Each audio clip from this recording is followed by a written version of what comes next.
One of the major global challenges facing mankind continues to be that of global poverty, with over 1 billion people estimated to be living in extreme poverty without the basic provisions of life. Since everyone in the global system has an equal right to have a place in the sun and to have their people be given real choices, to have the people removed from a life of indigence and a life compromising their dignity as human beings. Economic growth is the key to long-term poverty reduction, and debt plays a key role with heavily burdened countries unable to break the cycle of economic hardship.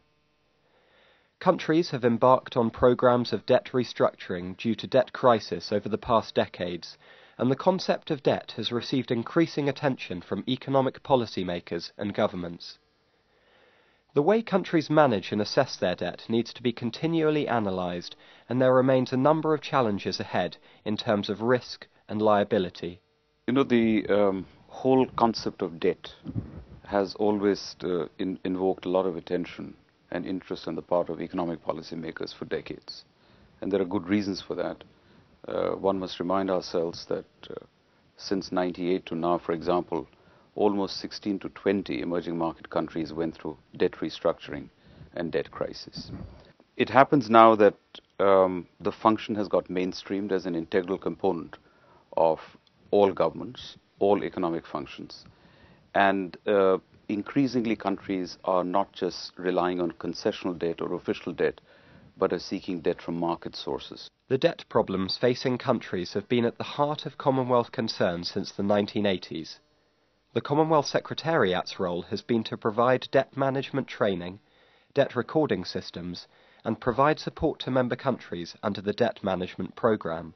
The CS-DRMS, as it is the acronym of the Commonwealth Secretariat Debt Recording and Management System, it is a software for recording and managing the debt operations. So basically you start off by recording all the debt data with all the financial characteristics, and it is a very comprehensive and useful tool to record all kind of debt instruments, be it loans, be it securities, with all the kind of features. Since it started in the mid-1980s, it has grown since then. As many as 44 countries within the Commonwealth are using, and 12 outside the Commonwealth like China and Thailand, they are also using this software. For instance, Jamaica has been using this system for both the public external as well as the public domestic debt.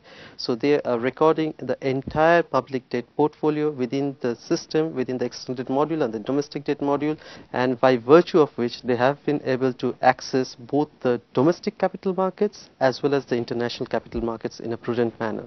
Thank you very much. At the recent Commonwealth Secretariat Debt Management Forum in London, delegates and leading experts from across the world met to discuss contemporary issues around debt management and measure the impact of using CS-DRMS software as a sophisticated management tool.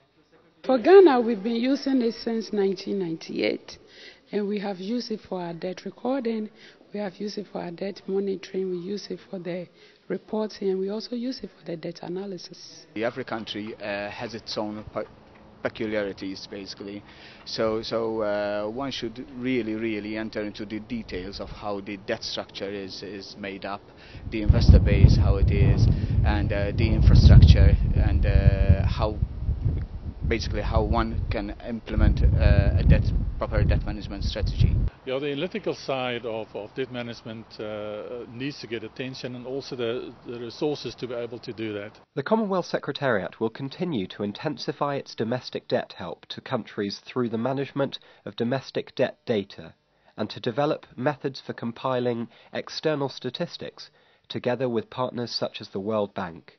We have been providing debt relief in large sums. And now the debt ratios in some of these countries, in particular many of the Commonwealth countries, are now at levels that are very much below what they were before this debt relief, and they've now become attractive to international creditors. The future aim is to provide assistance to more countries and develop more advanced tools that will have a direct impact on the debt problems in individual states. The vision is to provide a structure to improve the health and well-being of people across the globe.